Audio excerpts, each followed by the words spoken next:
Екипът на Фермер БГ се намира в четвърта палата на селскостопанското изложение Агра 2013, което се провежда в Пловдив.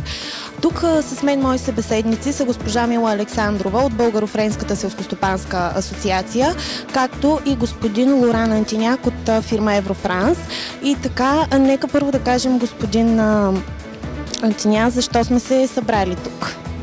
Pourquoi nous sommes ici, c'est qu'on est arrivé à la foire d'Agra avec 9 animaux et on va repartir avec 10 puisqu'on a eu une naissance cette nuit. Дойдохме на Агра с 9 животни, а сега ще си тръгнем с 10, тъй като тази нощ ни се роди теленце. От коя порода, тъй като знаем, че тук участвате с няколко породи месодайни животни? De quelle race? Parce que nous savons que vous êtes présenté ici plusieurs races à viande française. Nous sommes venus donc présenter les races bovines françaises pour deux raisons. La première, c'est qu'on voudrait soutenir le développement d'une filière de races à viande, de races bovines en Bulgarie, mais aussi pour démontrer qu'on a des races qui sont très faciles d'utilisation. Et on a eu un bel exemple ce matin, tôt le matin. On a des races comme l'Aubrac ce matin qui avait lait toute seule, sans aucune assistance. Дойдохме в България, за да представим основните френски месодайни породи, тъй като бихме искали да подкрепим развитието на направление месодайно говедовъдство в България.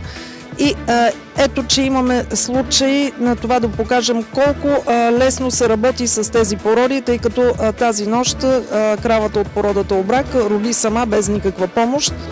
Да разбираме, че раждането е преминало благополучно без някакви усложнения.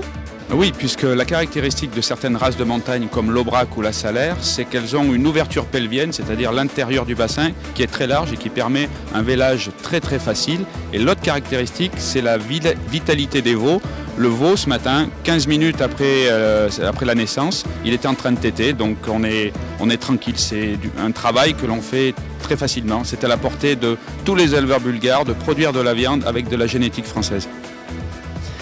Ето, това е доказателство колко лесно се работи с френските месодайни породи, тъй като без никакви усложнения се премина това раждане. Много лесно, тъй като това е порода, която от 100 раждания има 100 телета без никакви компликации. И освен това теленцата са много жизнени, тъй като 15 минути след раждане теленцето започна да суче. И това е доказателство, че българските животновъди могат много лесно да произвеждат месо с прекрасните френски породи, без да си създават никакви проблеми. Нека да кажем тогава, има ли вече проявен интерес от страна на български животновъди за закупуване на месодайни породи говеда от Франция? Est-ce que les éleveurs bulgares sont déjà intéressés d'acheter des races viande françaises? Il y a 3 semaines, il y a déjà un camion avec 50 animaux qui est arrivé en Bulgarie, donc pour constituer l'un des premiers troupeaux de races allaitantes à partir de génétique française. Et les nombreux contacts qu'on a eus sur la foire nous laissent espérer qu'on va vendre d'autres camions dès le mois de mai à la mise à l'herbe, dès que les animaux vont monter en montagne, quoi. Първият камион пристигна преди няколко седмици с 50 животни, за да състави едно от първите месодайни стада в България. Вече имаме достатъчно заявки, за да очаквам, че през май месец ще пристигнат още животни, за да започнат да създават направлението месодайно говедовъдство в България. Кой е собственикът на малкото теленце? Qui est le propriétaire du petit veau? Le propriétaire du petit veau, c'est un Bulgare, c'est monsieur Stanko Dimitrov.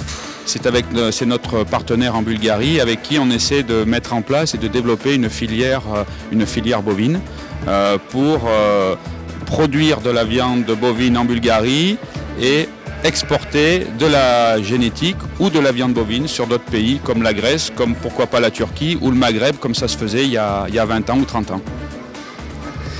Партньора ни е и собственика на теленцето, господин Станко Димитров, BG Bulls.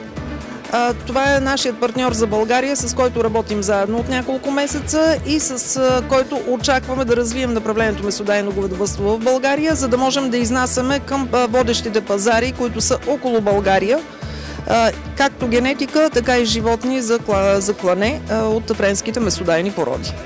И накрая виждаме, че сте подготвили питка с мед за здравето на най-новото попълнение. Нека се почерпим. Така.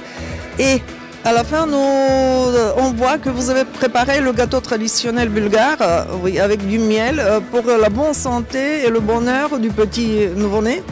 Oui, on peut la goûter. Хапваме по парче питка с мед за здравето на най-новото попълнение от маслодайната порода Лобрак в България. Заповядайте.